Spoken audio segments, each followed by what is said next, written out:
Nature ही nature को जन्म देती है, क्योंकि प्रकृति को जिसने जन्म दिया, प्रकृति जिस शक्ति से संतुलन में है, उसी शक्ति ने हमें जन्म दिया है। इसलिए वह संपूर्ण सदृश्य एवं अदृश्य शक्तियां हमारे अंदर भी मौजूद हैं।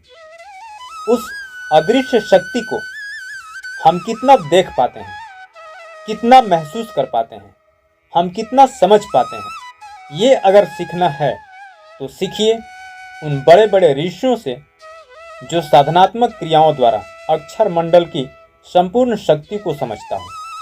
अगर सीखना है तो सीखिए उन बड़े बड़े कथाकार से तथा कवियों से जिन्होंने उस अक्षर मंडल की शक्तियों को अपने अंदर समेटकर किसी जीवन में घटने वाली घटनाओं की कल्पना करके किसी कहानी या कविताओं का सृजन किया हो।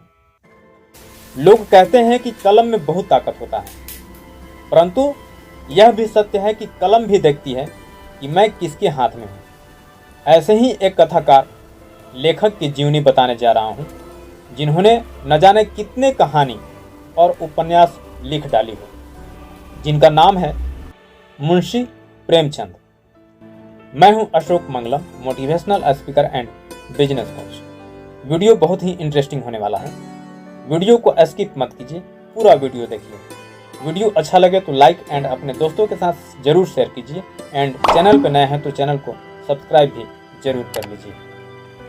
प्रेमचंद का जन्म 31 जुलाई 1880 को वाराणसी जिला उत्तर प्रदेश के लम्ही गांव में एक कायस्थ परिवार में हुआ था। उनकी माता का नाम आनंदी देवी तथा पिता का नाम मुंशी अजायब राय था, जो लम्ही में डाक मुंशी थे। उनका वास्तविक नाम धनपत राय श्रीवास्तव। प्रेमचंद की आरंभिक शिक्षा फारसी में हुई। प्रेमचंद के माता पिता के संबंध में रामविलास शर्मा लिखते हैं कि जब वे 7 साल के थे तभी उनकी माता का स्वर्गवास हो गया। जब 15 वर्ष के हुए तब उनका विवाह कर दिया गया और 16 वर्ष के होने पर उनके पिता का भी देहांत हो गया। मुंशी प्रेमचंद अपने शादी के फैसले पर पिता के बारे में लिखते हैं कि पिताजी ने जीवन के अंतिम वर्षों में एक ठोकर खाई और स्वयं तो गिरे ही, साथ में मुझे भी डुबो दिया और मेरी शादी बिना सोचे समझे करा दिया। इस बात की पुष्टि रामविलास शर्मा की इस कथन से होती है कि सौतेली माँ का व्यवहार, बचपन में शादी, पांडे पुरोहित का कर्मकांड, किसानों और क्लर्कों का दुखी जीवन, यह सब प्रेमचंद ने 16 साल की उम्र में ही देख लिया था। इसीलिए उनके ये अनुभव एक जबरदस्त सच्चाई लिए हुए उनके कथा साहित्य में झलक उठे थे। उनकी बचपन से ही पढ़ने में बहुत रुचि थी।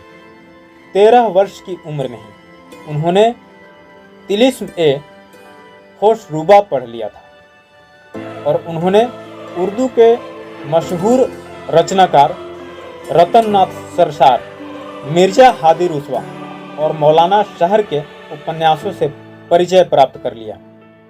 उनका पहला विवाह 15 साल की उम्र में ही हो गया था। 1906 में उनका दूसरा विवाह शिवरानी देवी से हुआ, जो कि बाल विधवा थी। वे सुशिक्षित महिला थीं, जिन्होंने कुछ कहानियां और प्रेमचंद घर में शीर्षक पुस्तक भी लिखी। उनकी 3 संतानें हुई, श्रीपद राय, अमृत राय और कमला देवी श्रीवास्तव। 1898 में मैट्रिक की परीक्षा उत्तीर्ण करने के बाद वे एक स्थानीय विद्यालय में शिक्षक नियुक्त हो गए। नौकरी के साथ ही उन्होंने पढ़ाई जारी रखी। उनकी शिक्षा के संदर्भ में रामविलास शर्मा लिखते हैं कि 1910 में अंग्रेजी, दर्शन, फारसी, इतिहास लेकर इंटर किया और 1919 में अंग्रेजी, फारसी और इतिहास लेकर बीए किया। 1919 में बीए पास करने के बाद शिक्षा विभाग के इंस्पेक्टर पद पर नियुक्त हो गए। 1921 में असहयोग आंदोलन के दौरान महात्मा गांधी के सरकारी नौकरी छोड़ने के आह्वान पर स्कूल इंस्पेक्टर पद से 23 जून को त्याग पत्र दे दिया। इसके बाद उन्होंने लेखन को अपना व्यवसाय बना लिया। मर्यादा, माधुरी आदि पत्रिकाओं में वे संपादक पद पर कार्यरत रहे। इसी दौरान उन्होंने प्रवासी लाल के साथ मिलकर सरस्वती प्रेस भी खरीदा तथा हंस और जागरण निकाला। प्रेस उनके लिए व्यावसायिक रूप से लाभप्रद सिद्ध नहीं हुआ। 1933 में अपने ऋण को पटाने के लिए उन्होंने मोहनलाल भवानी के सिनेटोन कंपनी में कहानी लेखक के रूप में काम करने का प्रस्ताव स्वीकार कर लिया। फिल्म नगरी प्रेमचंद को रास नहीं आई। वे 1 वर्ष का अनुभव भी पूरा नहीं कर सके और 2 महीने का वेतन छोड़कर बनारस लौट आए। उनका स्वास्थ्य निरंतर बिगड़ता गया। लंबी बीमारी के बाद 8 अक्टूबर 1936 को उनका निधन हो गया। प्रेमचंद हिंदी और उर्दू के सर्वाधिक लोकप्रिय उपन्यासकार, कहानीकार एवं विचारक थे।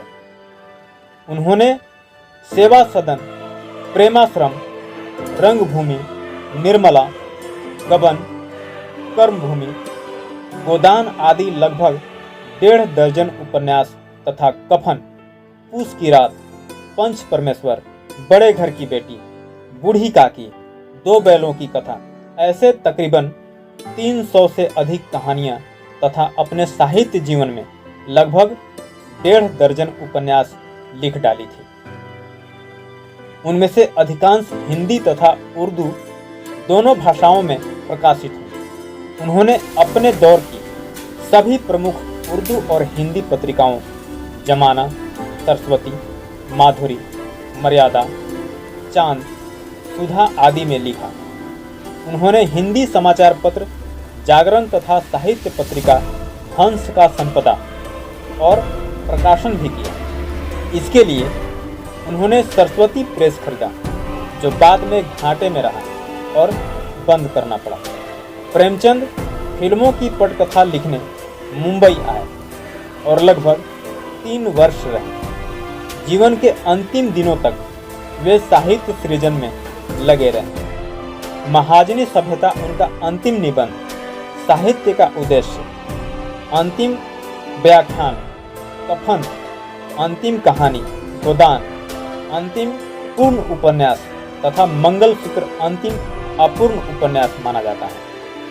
1906 से 1036 के बीच लिखा गया प्रेमचंद साहित्य इन 30 वर्षों का सामाजिक सांस्कृतिक दस्तावेज है।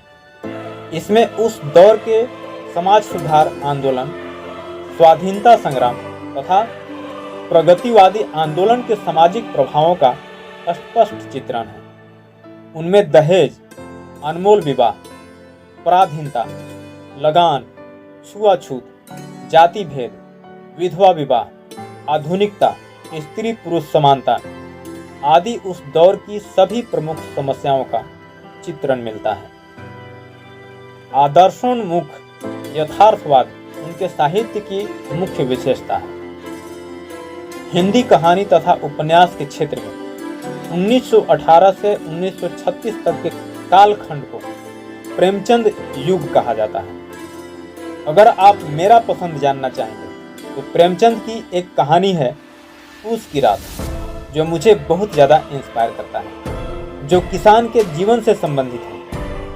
प्रेमचंद ने इस कहानी के माध्यम से बताया है कि किस तरह कठोर परिश्रम के बावजूद किसान हमेशा अभाव से घिरा रहता है और कर्ज से मुक्त नहीं हो पाता।